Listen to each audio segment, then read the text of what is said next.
नमस्कार, मैं हूं श्वेता सिंह। खुद मियां फजीहत, औरों को नसीहत। पाकिस्तान इस कहावत को पूरी तरह से चरितार्थ करता है। उसे इस बात की बड़ी खुशी होती है कि भारत में किसान नाराज हैं, लेकिन डर लगता है कहीं भारत ध्यान भटकाने के लिए सर्जिकल स्ट्राइक न कर दे। उसे किसान आंदोलन में धर्म नजर आता है, खालिस्तान की वकालत करता है, लेकिन खुद सिखों और उनके धार्मिक स्थलों की स्थिति किस हाल में रखता है, उस पर चुप हो जाता है। आतंकियों को पॉकेट मनी देने वाले पाकिस्तान की बखिया उधेड़ना जरूरी है।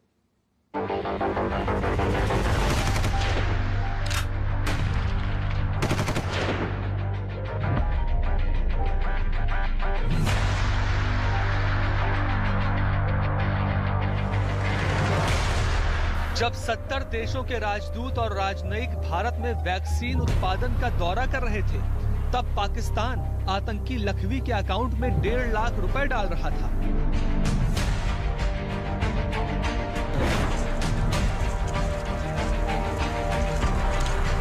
जब सेना भारतीय सीमा में भटक कर आई बच्चियों को वापस पाकिस्तान भेज रही थी, पाकिस्तान सीमा पर अंधाधुंध गोलियां बरसाकर भारतीय नागरिकों को लहूलुहान कर रहा था। पाकिस्तान अभी लाइन ऑफ कंट्रोल पर पूंछ सेक्टर में भी सीज फायर वायलेशंस किया है, जिसका उसका बहुत कड़ा जवाब दिया है भारतीय सेना ने। जब भारत किसानों के मुद्दे को बातचीत से सुलझाने का प्रयास कर रहा था, तब पाकिस्तान खुद पर सर्जिकल स्ट्राइक का डर बता रहा था।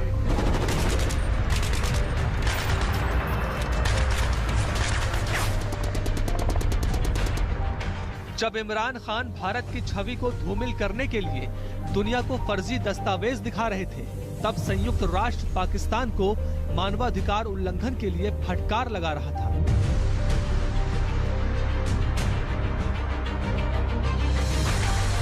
जब पाकिस्तान भारत में खालिस्तान का राग अलाप रहा था, तब उसके अपने देश में सिखों के हाल पर उसकी जुबान गुम हो गई।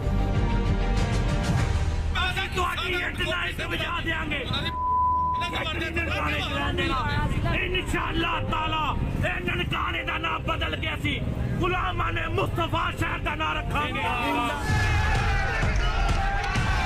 जब पाकिस्तान भारत में अस्थिरता की उम्मीद कर रहा था, तब पाकिस्तान में सरकार जाने का खतरा बन रहा था। विपक्षी सांसदों के इस्तीफे पर इस्तीफे आने लगे। कौम को इंस्पायर करें। अगले दिनों में हम इसकी स्ट्रेटेजी भी तय करेंगे कि इस्तीफे हमने किस वक्त ढाल बनाकर इनके सर पे मार देने हैं। हम एहतजाज भी करेंगे, हम सारे जमहूरी और पार्लिमानी ऑप्शंस इस्तेमाल करेंगे और हम उसमें इस्तीफा भी इंक्लूड होंगे। सबका ये मुत्तफ़िका फैसला है जो पीडीएम के सदर ने अनाउंस किया है, और वो ये है कि पार्टी क़यादत के पास तमाम पार्टीज अपने इस्तीफे जमा करें।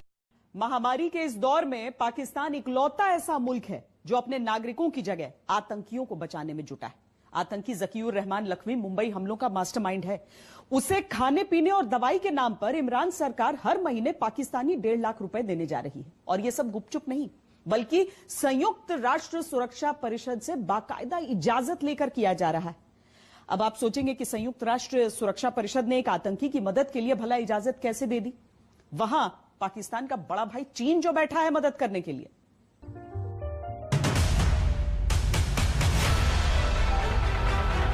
पाकिस्तान के पेरोल पर काम करने वाले आतंकियों के बारे में तो आपने खूब सुना होगा। आज देखिए वो सैलरी स्लिप जो इमरान सरकार आतंकियों को देती है। ये वो सर्टिफाइड सैलरी स्लिप है जिसे इमरान सरकार ने आतंकी ज़कीउर रहमान लखवी के लिए तैयार किया है। वही लखवी जो मुंबई हमले का मास्टरमाइंड है।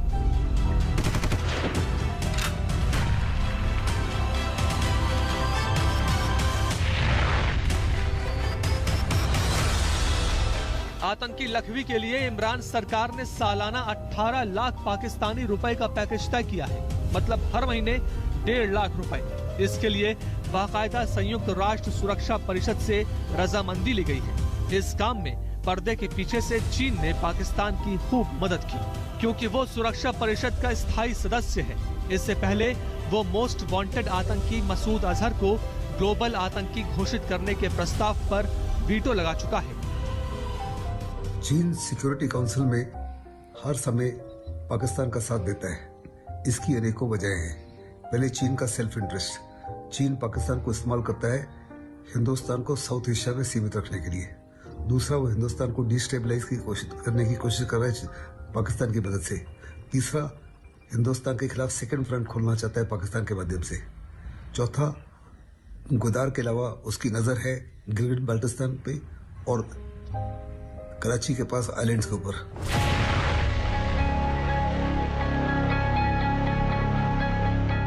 लखवी की आर्थिक मदद के पीछे पाकिस्तान का गेम प्लान क्या है, इसे समझने के लिए ये जानना जरूरी है कि आतंकी लखवी को पाकिस्तान सरकार किस मद में कितने रुपए देने जा रही है। संयुक्त राष्ट्र सुरक्षा परिषद को दी जानकारी के अनुसार 1.5 लाख की रकम में फूड वाउचर के लिए 50,000, दवाई के लिए 45,000, वकीलों की फीस के लिए 20,000, ट्रांसपोर्ट के लिए 15,000 और जेब खर्च के लिए 20,000 पाकिस्तानी रुपए पाकिस्तान सरकार लखवी को देगी।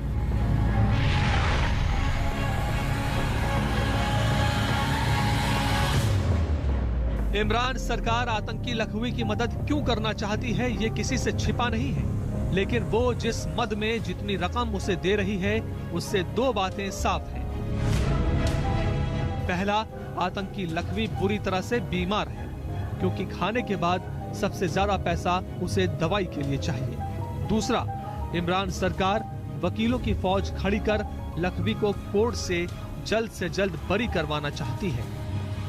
पाकिस्तान को ये मालूम है कि भारत के खिलाफ वो कन्वेंशनल युद्ध में बिल्कुल मुकाबला नहीं कर सकता है, इसलिए वो टेररिस्ट ऑर्गेनाइजेशंस का इस्तेमाल करता है और आतंकियों को भारत के अंदर घुसपैठ कर आतंकी हमले करवाता है। साथ ही साथ जो ISI है, इंटर सर्विसेज इंटेलिजेंस विंग, जो पाकिस्तान आर्मी का है, वो ये देखता है कि कौन कौन से आतंकियों को वो कंट्रोल कर सकता है, जो उसकी बात माने और जो उसके दिखाए हुए रास्ते पर चले। और सबसे बड़ा ऑर्गेनाइजेशन है लश्कर तैयबा। लश्कर तैयबा का हाफिज सईद हो गया और लश्कर तैयबा का जाकिर उर रहमान लखवी, ये जिहाद के बहुत सबसे बड़े चेहरे हैं, जो 26/11 को भी अंजाम दिए हैं और कश्मीर में भी अपने लश्कर ऑपरेटिव्स को ये भेजते रहते हैं। लखवी फ्रीली घूमता है, लेकिन पाकिस्तान जो है हर प्रकार से चाहता है कि लखवी की वो सहायता करे। जैसे कि मैंने पहले कहा है, वो उनका सबसे जबरदस्त एसेट है और उसको ही इस्तेमाल कर रहा है बहुत बड़े पैमाने पर हिंदुस्तान को डिस्टेबलाइज करने के लिए। वो प्लानिंग में इतना बेहतर नहीं है, लेकिन उसके एग्जीक्यूशन में जबरदस्त है। उसमें जिहादी और टेररिज्म के लिए जबरदस्त पैशन है।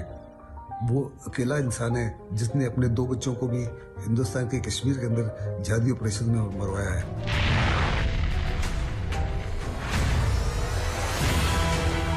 ये खबर क्यों बड़ी है, अब इसे भी समझिए। सुरक्षा परिषद की 1267 कमेटी ने मुंबई आतंकी हमलों के बाद लखवी को आतंकी करार दिया था। वो 2015 से ही जमानत पर है। पाकिस्तान ने दुनिया को दिखाने के लिए उसे कुछ दिन जेल में भी रखा था, लेकिन जेल रहते हुए ही जब वो एक बच्चे का पिता बन गया तो पाकिस्तान की पोल खुल गई। पाकिस्तान जो है इनके लिए बहुत इंपॉर्टेंट हो जाता है ऐसे जिहादी, क्योंकि ये जिहादी जो है भारत के खिलाफ मीडिया के सामने आकर बहुत जहर उगलते हैं और जो पाकिस्तान की जो बुनियाद है वो भारत के खिलाफ जहर उगल के ही अपने सरकार को वो बढ़ा रहे हैं। पाकिस्तान का और कोई वजूद भी नहीं है, तो इसलिए जाकिर उर रहमान लखवी जब वो जेल में भी बंद था तो जाकिर उर रहमान लखवी को इन लोगों ने पूरे mobile phones, communication access, visitor room, सब कुछ उसको दे रखा था, जो एक मजाक बना दिया था एक जेल के तौर पर भी।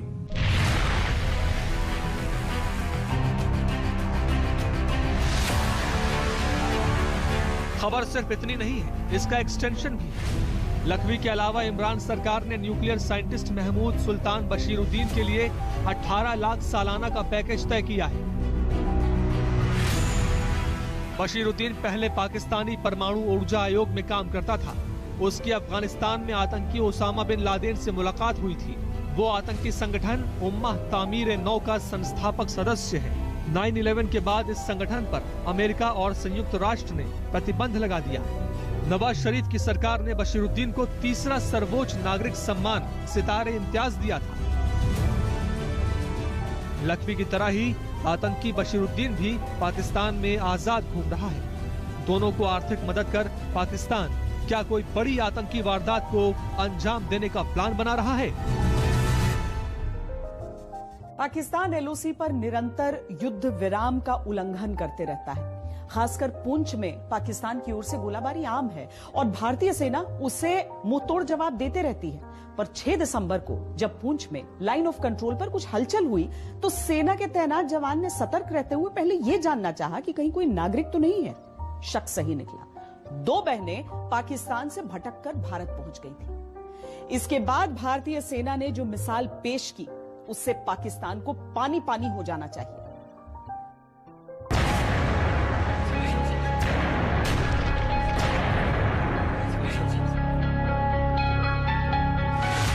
मेरा गोलाबारी 2 बजे 10 मिनट पर हुई। अंदर बच्चे सुते थे, जे फड़ी नहीं दी टी लगाई तो मेरे बच्चे खत्म हो गया। राती दी होई 2 बजे दी 2 बजे दी होई।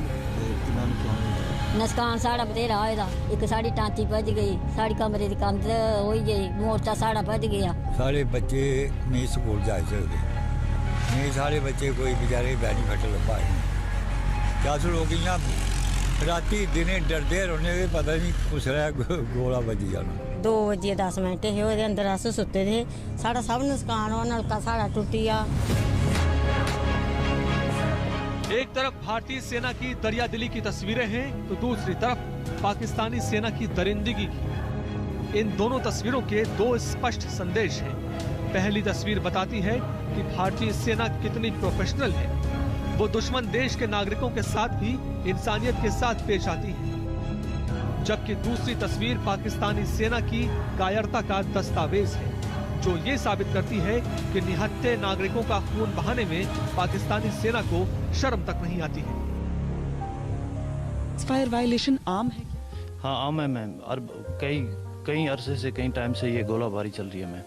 आप लोगों में खौफ रहता है यहाँ पर? जी बहुत दहशत और खौफ फैल गया मैम। जिस बार भी वो ऐड करेंगे हमारी मस्जिदें को, हमारे मंदिर, यहाँ पे राशन स्टोर, स्कूल, पिछली लगता है जानबूझकर इस तरह की जगहों को टारगेट किया जा रहा है? मैम जानबूझ के क्यों, हर बार जब भी सीज फायर हुआ हमारी मस्जिदें टूटी, हमारे स्कूल की बिल्डिंग टूटी और हमारे राशन स्टोर टूटे। ऐसी हमारी जो हमारी गवर्नमेंट की प्रॉपर्टी है मैम, उस पर पूरा वो टारगेट कर रहे हैं मैम। तो सभी बच्चे यहाँ पे थे, रोल हमारा 90 ऑड था और बच्चे मौजूद थे, पेपर चल रहा था।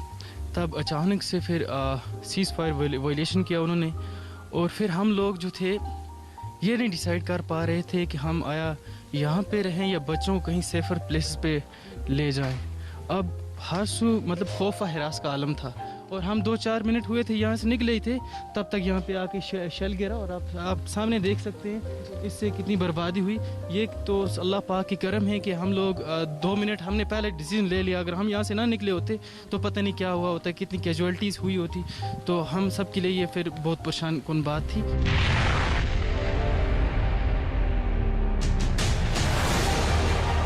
बात 6 दिसंबर की है। जम्मू कश्मीर के पुंछ जिले में नियंत्रण रेखा के पास भारतीय सेना को कुछ हलचल दिखी। सेना ने सर्च ऑपरेशन चलाया। मौके पर सेना को 2 नाबालिग लड़कियां मिली। दोनों पाकिस्तान अधिकृत कश्मीर की रहने वाली थी।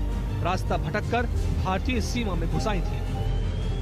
हम अपने घर से भटक के आ गए थे इधर, और आगे हम लोग बॉर्डर क्रॉस करके आ गए थे और आर्मी वालों ने हमें पकड़ा। थोड़ी हमारी पूछताछ हुई है। जरा सोचिए, अगर भारत की 2 लड़कियां रास्ता भटककर पाकिस्तानी सीमा में दाखिल हुई होती तो पाकिस्तानी सेना ने उनका क्या हाल किया होता। लेकिन भारतीय सेना राष्ट्र सेवा के साथ साथ महिलाओं का सम्मान करना अच्छी तरह से जानती है, फिर वो चाहे दुश्मन देश से ही क्यों ना हो। भारतीय सेना ने न सिर्फ दोनों लड़कियों की अच्छी से देखरेख की, बल्कि फौरन पाकिस्तान को इसकी सूचना भी दी। पहले सोचा था बहुत बुरे लोग होंगे, तो इधर आई हूँ बहुत अच्छे लोग। आपको खाना वाना खिलाया सबने? अच्छे से सलूक किया आपके साथ? अच्छा, आपको डर तो नहीं लगा कभी? सारी कानूनी प्रक्रिया पूरी होने के बाद भारतीय सेना ने न सिर्फ दोनों बहनों को पाकिस्तान को सौंप दिया, बल्कि उन्हें उपहार भी दिया। भारतीय सेना की दरियादिली देखकर दोनों बहनों का नजरिया भारत को लेकर हमेशा के लिए बदल गया। उन्होंने पाकिस्तानी सेना के सामने ही न सिर्फ फोटो खिंचवाई, बल्कि भारतीय सेना की जमकर तारीफ की।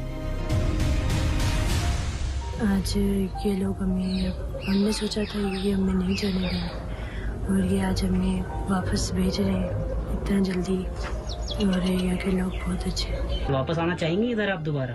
हाँ। हिंदुस्तान की फौज के बारे में आप क्या कहना चाहेंगी? बहुत अच्छी। पाकिस्तान अधिकृत कश्मीर लौटने से पहले दोनों बहनों ने भारतीय सेना की जिस खुले मन से तारीफ की, उससे कुछ बातें साफ होती हैं। पहला, पाकिस्तान अधिकृत कश्मीर में पाकिस्तानी सेना भारत के खिलाफ प्रोपेगेंडा चलाती है। वो वहाँ के नागरिकों को भारतीय सेना का खौफ दिखाती है, उनके मन में ये विचार भरती है कि भारत से उन्हें सिर्फ पाकिस्तान सेना बचा सकती है। जबकि कश्मीर और कश्मीर के नागरिकों को लेकर पाकिस्तानी सेना की क्या सोच है, उसकी हकीकत कई बार सामने आ चुकी है। जो मोदी जी ने नया प्रोग्राम मतलब शुरू किया है, शुक्र है कि हमें उन सियासी चुंगल वालों से, सियासी लोगों से हमें छुड़वाया है। क्योंकि उन लोगों की सोच जो थी वो महदूद सोच थी, लिमिटेड सोच थी। वो सिर्फ अपने ही बारे में सोचते थे, अपने परिवार के बारे में सोचते थे, लेकिन आम जनता के बारे में नहीं सोचते थे। बॉर्डर पर पाकिस्तानी सेना की बेवजह फायरिंग की ये तस्वीरें बताती हैं कि उसे कश्मीर के लोगों से कुछ लेना देना नहीं, बस भारत के खिलाफ नफरत फैलाना उसका मुख्य मकसद है।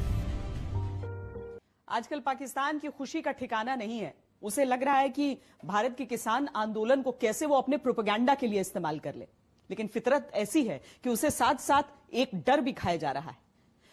वो ये झूठ फैला रहा है कि भारत आंदोलन से ध्यान भटकाने के लिए पाकिस्तान पर एक बार फिर सर्जिकल स्ट्राइक कर सकता है। भारत की तरफ से इस दफा कुछ किया गया तो फिर जारी बात है कैलकुलेटेड रिस्पांस दिया जाएगा। भारत इस वक्त बड़ी क्रिटिकल सिचुएशन में फंसा हुआ है, बड़ी चारों तरफ से घिरा पड़ा हुआ है। ये एंटी पाकिस्तान कार्ड खेलती है बीएचपी, तो उसका एक बुनियादी मकसद ये होता है कि जो इंटरनल हालात होते हैं उस पर तवज्जो हटानी है। किसान आंदोलन भारत में, लेकिन सर्जिकल स्ट्राइक की दहशत से डर रहा है पाकिस्तान। किस तरह के चीनी सरहद पर चीन से मार खा चुका है और चीन ने कब्जा किया हुआ है। मकबूजा कश्मीर में भारत के सब इत्तेहादी और सारे मुखालिफ भारत के खिलाफ इकट्ठे हो गए हैं। चला हुआ है। अचानक से पाकिस्तानी चैनलों पर यह खबर क्यों चलने लगी कि भारत पाकिस्तान पर फिर से कर सकता है सर्जिकल स्ट्राइक? मेरे ख्याल में पाकिस्तान की फौज, एयरफोर्स, नेवी हमसे ज्यादा उनको पता है कि अगर भारत की तरफ से इस दफा कुछ किया गया तो फिर जारी बात है कैलकुलेटेड रिस्पांस दिया जाएगा। लेकिन वो सर्टन बात है, वो एस्केलेशन लैडर क्लाइम नहीं करना चाहते हम भारत से ज्यादा तेजी में, क्योंकि उससे नुकसान होता है। भारत के पास सबसे बेहतरीन ऑप्शन क्या है? पाकिस्तान के खिलाफ कोई लड़ाई, कोई मुहाज गर्म कर देना, सारी चीजों से तवज्जो हट जाए और पाकिस्तान के खिलाफ मुहाज गर्म कर दे, और यही वो करना चाह रहा है। इस खबर को समझने के लिए आपको इमरान एंड बाजवा कंपनी का वो नया डर्टी प्लान समझना होगा जो उन्होंने कुछ दिन पहले तैयार किया है। तवज्जो हटाने के लिए वो एलओसी पर भी महाज तेज कर सकता है। वो कोई फॉल्स फ्लैग ऑपरेशन अगर करता है तो उसका जवाब बिल्कुल वही होना चाहिए जो हमने फरवरी 2019 में दिया था। बुधवार को पाकिस्तानी सेना ने दावा किया कि उसके 2 सैनिक भारतीय फायरिंग में मारे गए। इसके बाद पाकिस्तान में तेजी से ये खबर फैली कि भारत बड़ा हमला कर सकता है। तुरंत पाकिस्तानी सेना हाई अलर्ट पर आ गई। इस वक्त बात यह है कि सारे काम अल्लाह पाक फौज को हमेशा सलामत रखे, हम और इस कौम को सलामत रखे। भारत के मुकाबले में हम इकट्ठे हैं और हम अपना दिफा करना जानते हैं। अब जरा सर्जिकल स्ट्राइक वाली खबर के पीछे का दूसरा पहलू भी समझिए। 9 दिसंबर को जिस दिन ये खबर पाकिस्तानी टीवी चैनलों की सुर्खियों में आई, उससे पहले वहां की मीडिया में इमरान के खिलाफ विपक्षी दलों के महाजलसों की खबर चल रही थी। जैसे ही सर्जिकल स्ट्राइक वाली झूठी खबर आई, पाकिस्तानी टीवी चैनलों का एजेंडा बदल गया। जो न्यूज चैनल सिर्फ विपक्ष के जलसों को कवर कर रहे थे, वो भारत पाकिस्तान की युद्ध की खबरों पर विश्लेषण करने लगे। 26 फरवरी 2019 की वो तस्वीरें चलने लगी जिस दिन भारत ने बालाकोट में एयर स्ट्राइक की थी। सैन्य एक्सपर्ट बताने लगे कि युद्ध की आशंका क्यों बढ़ गई है। पाकिस्तान की फेक न्यूज और प्रोपेगेंडा मशीन एक्टिव हो गई। पाकिस्तान अभी एकदम डरा सा भी हुआ है और ऐसे स्टेटमेंट्स देने लगा है मीडिया में जैसे कि भारत फिर से पाकिस्तान के खिलाफ एक सर्जिकल स्ट्राइक करने वाला हो। ये बेबुनियाद है और बिल्कुल सच नहीं है। पाकिस्तान अपने मीडिया में ये रिपोर्ट्स दे रहा है कि भारतीय सरकार उसके खिलाफ इसलिए सर्जिकल स्ट्राइक्स करना चाह रही है ताकि मीडिया से फार्मर्स का आंदोलन से उसका अटेंशन हट जाए, लेकिन ये बिल्कुल बेबुनियाद है और ये अपने इंटरनल पॉलिटिक्स के लिए, अपने इंटरनल कॉन्स्टिट्यूएंसी के लिए पाकिस्तान ये बोला जा रहा है। पाकिस्तान को ये मालूम होना चाहिए कि सीज फायर वायलेशंस जो वो कर रहा है उसकी कड़ी जवाब वहां पर भारतीय सेना तैनात है और उसको दे रही है। सर्जिकल स्ट्राइक का शगुफा छोड़ने के पीछे 3 वजह है। इमरान 11 विपक्षी दलों के महाजलसों से बहुत डरे हुए हैं। विपक्ष ने ऐलान किया है कि वो जनवरी में बड़ा प्रदर्शन करेंगे। नए साल में इस्लामाबाद तक लॉन्ग मार्च निकालने की तैयारी है। विपक्ष के सांसद सामूहिक इस्तीफा देने की धमकी दे रहे हैं।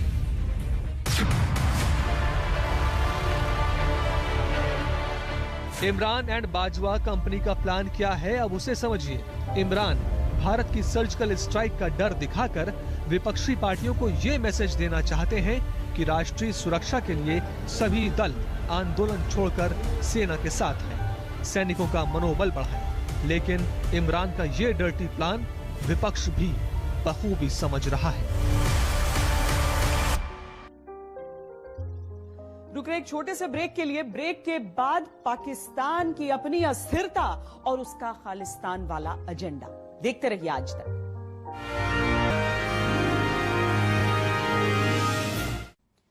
पाकिस्तान अपने यहां रहने वाले धार्मिक अल्पसंख्यकों के साथ कैसा व्यवहार करता है, यह बात किसी से छुपी हुई नहीं है, लेकिन वो अपने घर ठीक करने की जगह इस कोशिश में लगा रहता है कि भारत को लेकर एक झूठी तस्वीर पेश करे। जिस किसान आंदोलन को वो धर्म से जोड़कर, सिखों से जोड़कर एक एंगल देने की कोशिश कर रहा है, उससे पहले उसे अपने गिरबा में झांक लेना चाहिए।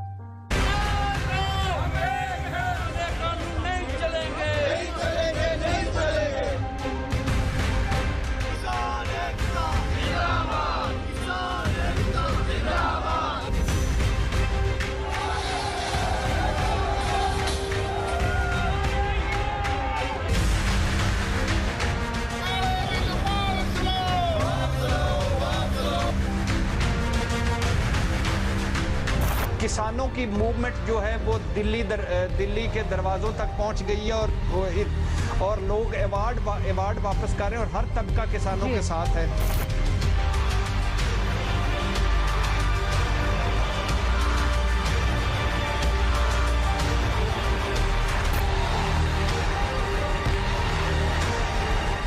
मोदी सरकार के लिए मुश्किलात बढ़ती जा रही है।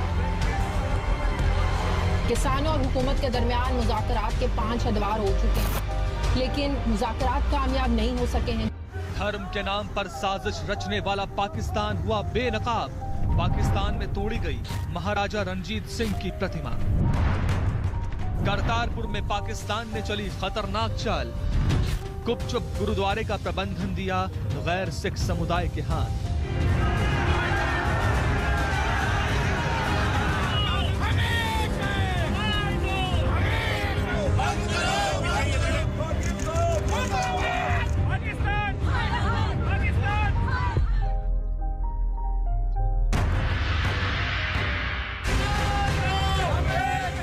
भारत में चल रहे किसान आंदोलन के बहाने पाकिस्तान एक बार फिर से नई साजिश रच रहा है। वो आंदोलन को धर्म से जोड़कर उसे धार्मिक रंग देने की रणनीति बना रहा है। सोशल मीडिया पर पाकिस्तानी प्रोपेगेंडा मशीन आंदोलन को लेकर गलत अफवाहें फैला रही है ताकि वो सिख समुदाय को भड़का सके। पाकिस्तान मक्कारी और दोगलेपन की सारी सीमा पार कर चुका है। एक तरफ वो सिखों के सम्मान का मुद्दा उठा रहा है तो दूसरी तरफ खुद उसके मुल्क में सिखों के साथ दूसरे दर्जे का बर्ताव हो रहा है। शुक्रवार को लाहौर स्थित शाही किले में महाराजा रणजीत सिंह की प्रतिमा तोड़ दी गई, लेकिन पाकिस्तानी हुक्मरान चुप्पी साधे बैठे। आज दिन 2 बजे के करीब एक नौजवान जो कि शाही किला की विजिट के लिए आया, उसने जो ही रणजीत सिंह के मुजस्मे के पास पहुंचा तो उस पर हमलावर हुआ। उसके गिर्द लगी बाड़ को उसने अबूर करते हुए राजा रणजीत सिंह के जो मुजस्मे के बाजू को जो है वो तोड़ दिया।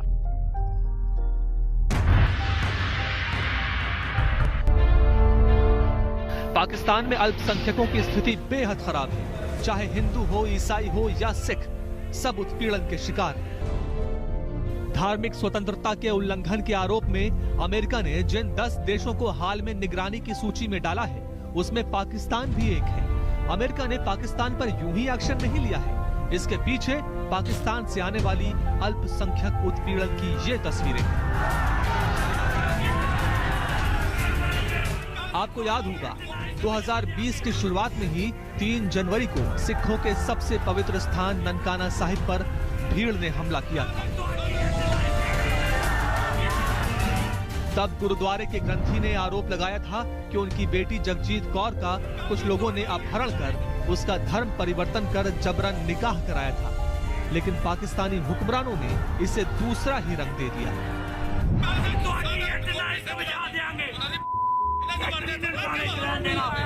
इंशाअल्लाह ताला ननकाने दा नाम बदल गया सी, गुलामा ने मुस्तफा शहर दा नाम रखांगे। पाकिस्तान में ननकाना साहिब, पंजा साहिब, डेरा साहिब, दरबार साहिब जैसे सिख धर्म के प्रमुख गुरुद्वारे हैं, लेकिन पाकिस्तानी सरकार ने इन स्थलों के रखरखाव के लिए कोई खास इंतजाम नहीं किए। दरबार साहिब गुरुद्वारा के लिए कुछ दिन पहले करतारपुर कॉरिडोर का निर्माण किया गया था, लेकिन पीछे भी पाकिस्तानी साजिश का खुलासा तब हुआ जब इसके प्रबंध की जिम्मेदारी गैर सिख समुदाय को दे दी गई। भारत ने पाकिस्तान की इस साजिश के खिलाफ न सिर्फ कड़ा विरोध दर्ज किया, बल्कि इस मुद्दे को संयुक्त राष्ट्र संघ तक में उठाया। Last month, Pakistan arbitrarily transferred the management of the Sikh holy shrine Kartarpur Sahib Gurdwara from Sikh community body to the administrative control of a non-Sikh body. This act goes against Sikh religion and its preservation and protection. You will recall that this issue of holy Kartarpur Sahib Gurdwara finds mention in that earlier resolution. That resolution stands violated by Pakistan. Khalistan movement को हवा देने के लिए पाकिस्तान की खुफिया agency ISI सालों से साजिश रच रही है। ऐसी ही एक साजिश का खुलासा कुछ दिन पहले दिल्ली पुलिस ने किया। दिल्ली पुलिस के अनुसार पाकिस्तानी खुफिया एजेंसी ISI पंजाब में खालिस्तान मूवमेंट के लिए वहां के गैंगस्टर से हाथ मिला रही है।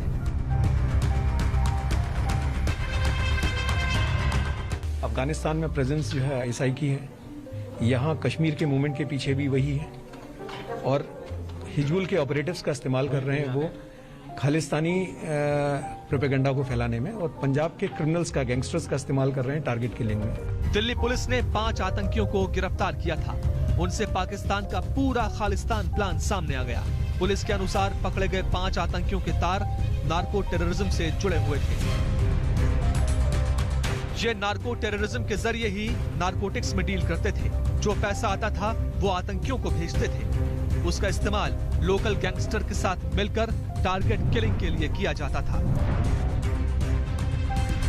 कुछ दिन पहले आतंकवाद के खिलाफ शौर्य चक्र विजेता बलविंदर सिंह की हत्या भी टारगेट किलिंग के तहत ही की गई थी।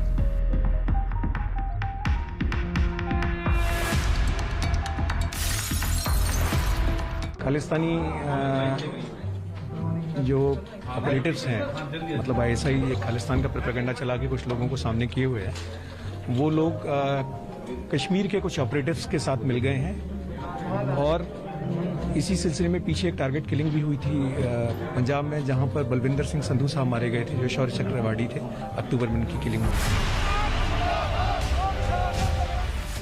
सिख सम्मान भी पाकिस्तान का एक छलावा है। असल मकसद भारत को अलगाववाद के प्रहार से चोट पहुंचाने का है, और ये कोई दबी ढकी हुई बात नहीं है। इमरान सरकार के मंत्री गाहे बगाहे ये बात खुले मंच से स्वीकारते रहे हैं। पाकिस्तान में इमरान सरकार की स्थिति अब गए तब गए की हो गई। विपक्ष ने इस्तीफों का जो दौर शुरू किया है, उससे इतना साफ होता है कि इमरान सरकार को खुद को बचाए रखना भी बहुत मुश्किल है।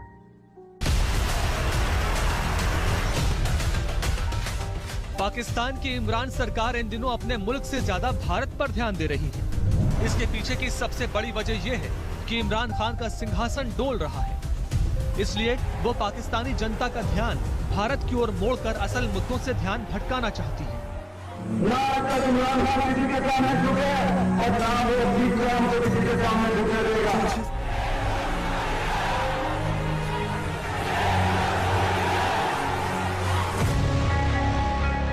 पाकिस्तान में 11 सियासी पार्टियां एक मंच पर हैं। इमरान के खिलाफ हल्ला बोल अभियान चल रहा है। कराची से लेकर लाहौर तक की रैली में जुटी भीड़ ने इमरान सरकार के होश उड़ा दिए। ना इमरान खान का नाम लेना पसंद करती हूँ, ना उस जाली इंसान को मैं वजीर आजम मानती हूँ। इमरान सरकार विपक्षी एकता से इतनी डरी हुई है कि वो इन रैलियों को रोकने के लिए साम दाम दंड भेद तक का इस्तेमाल कर रहे हैं। लाहौर, पहले तो लाहौर का जलसा ले लेना। लाहौर में तेजी से कोविड के केसेस बढ़ रहे हैं। परसों हमारे 78 लोग कोविड से गए, फौत हुए, और कल मैं देख रहा था कि 54 लोग गए हैं। बढ़ते जा रहे हैं केसेस हमारे, यानी अगर आप ट्रेंड देखें। हमने फैसला किया है कि हम बिल्कुल इनको इजाजत नहीं देंगे। जो भी वहाँ साउंड सिस्टम लगाएगा, जो कुर्सियां लगाएगा, सबके ऊपर FIR काटेंगे, लेकिन हम इनको रोकेंगे नहीं वहां जाने से। यानी हम कोई रुकावटें नहीं, ताकि ड्रामे ना करें, ये कोई रेवोल्यूशनरी ना बने, ये चे गवारा ना बने, सिर्फ अपनी चोरी बचाने के लिए कर रहे हैं। हमने क्या करें। इमरान सरकार विपक्षी दलों के सांसदों के सामूहिक इस्तीफे की धमकी से भी डरी हुई है। अगले दिनों में हम इसकी स्ट्रेटेजी भी तय करेंगे कि इस्तीफे हमने किस वक्त ढाल बनाकर इनके सर पे मार देने हैं। वहीं दूसरी ओर पाकिस्तान में एक बड़ा उलटफेर हुआ है। भारत को पाव पाव भर के परमाणु बमों की धमकी देने वाले शेख रशीद को पाकिस्तान का नया गृह मंत्री बनाया गया है। अगर खुदा न खास्ता आप आजाद कश्मीर की तरफ बढ़े, अगर आप लाहौर की तरफ बढ़े, तो हमने स्मार्ट बम रखे हुए हैं जो सिर्फ उन टैंकों को, उन तोपखानों को और उन फौजियों को जो पाकिस्तान पर हमला होंगे उनको उड़ाएंगे। हमारे पास हर साइज का मसाला है। हमारे पास छोटी गोली भी है, चूरन की, बड़ी गोली भी है। हमारे पास हर तरह का मसाला है, आप आए सही। शेख रशीद का गृह मंत्री बनना भी इमरान खान के लिए नया सिरदर्द है, क्योंकि वो उन्हें पसंद नहीं करते हैं। इमरान सरकार में मंत्री बनने से पहले शेख रशीद दूसरी पार्टी में थे। तब भरे मंचों पर दोनों एक दूसरे की खूब खिल्ली उड़ाते थे। लेकिन मैं टीवी पे कहता हूँ, अल्लाह मुझे शेख रशीद जैसा कामयाब सियासतदान कभी ना करे। शेख रशीद जैसा कामयाब सियासतदान कभी ना करे। इससे बेहतर मैं फेल ही रहा हूँ। मामूली कप्तान है, फेल रहा हूँ, मैं फेल ही रहा हूँ। मामूली कप्तान है, फेल रहा हूँ हमेशा। मैं अल्लाह आपकी दुआ फेल रहा हूँ, लेकिन इनकी तरह कामयाब ना हूँ।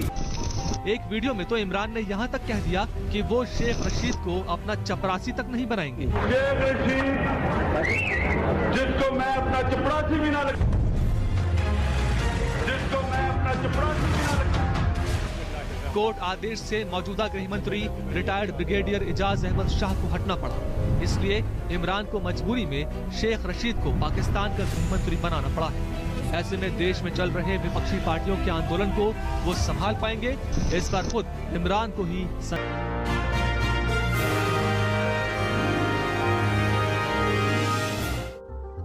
पाकिस्तान की सबसे बड़ी दिक्कत यह है कि उसके साथ न तो कोई क्रिकेट खेलना चाहता है, न ही कोई सैन्य अभ्यास करना चाहता है। इसीलिए चीन एक आवाज देता है और पाकिस्तान दौड़ा दौड़ा उसकी शरण में जाकर बैठ जाता है। आजकल गुजरात सीमा के नजदीक वो चीन के साथ संयुक्त वायुसेना अभ्यास कर रहा है। पाकिस्तान के सिंध प्रांत में एक नई खिचड़ी पक रही है। चीन और पाकिस्तान की वायुसेनाएं भारत को फोकस में रखकर यहां पर संयुक्त युद्ध अभ्यास कर रही हैं। इस युद्ध अभ्यास का नाम है शाहीन 9। ये युद्ध अभ्यास दिसंबर के आखिर तक चलेगा। भारत के लिए ये इसलिए महत्वपूर्ण है क्योंकि ये पाकिस्तान से लगी गुजरात सीमा के काफी नजदीक है। शाहीन ड्रिल का पिछला संस्करण सितंबर 2019 में चीन के शिनजियांग में आयोजित किया गया था, जिसमें दोनों देशों के लगभग 50 फाइटर प्लेन्स ने हिस्सा लिया था। चीन और पाकिस्तान भारत को इस अभ्यास के जरिए हर साल चुनौती देने की कोशिश करते हैं, लेकिन भारतीय सेना ने इसका भी तोड़ निकाल लिया है।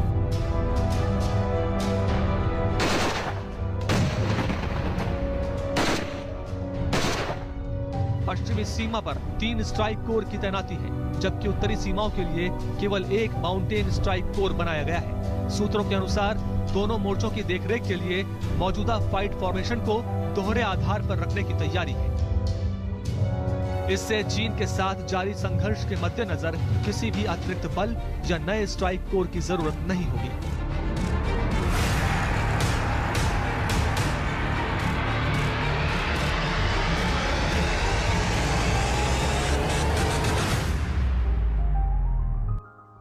पाकिस्तान चाहे नैरेटिव गढ़ने की साजिश रचे या सीमा पर कोई हलचल करे, भारत से उसे माकूल जवाब और फौरन मिलता है।